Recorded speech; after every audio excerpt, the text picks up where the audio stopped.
Telangana CM Revanth Reddy ఇక నుంచి వారానికి ఒక జిల్లాలో ఆయన పర్యటించనున్నారు. కలెక్టర్లు కార్యాలయాలకే పరిమితం కాకుండా ప్రజలతో మమైక్యం కావాలని ప్రభుత్వం ఆదేశించిన నేపథ్యంలో సీఎం కూడా వారానికి ఒక జిల్లాలో పర్యటించేలా ప్రణాళిక సిద్ధం చేశారు. ప్రజలతో కలిసి పనిచేసినప్పుడే ప్రభుత్వంపై ప్రజలకు విశ్వాసం పెరుగుతుందని సర్కార్ భావిస్తోంది.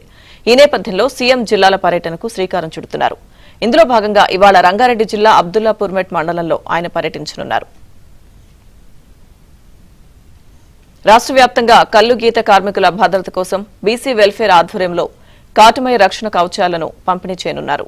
ఇందుకు సంబంధించి లష్కర్గూడలో ఉదయం 11 గంటలకు ప్రారంభమయ్యే కార్యక్రమంలో సీఎం రేవంత్ రెడ్డి ముఖ్య అతిథిగా హాజరై పలువురు మంత్రులతో కలిసి కాటమయ రక్ష కిట్లను అందజేయనున్నారు.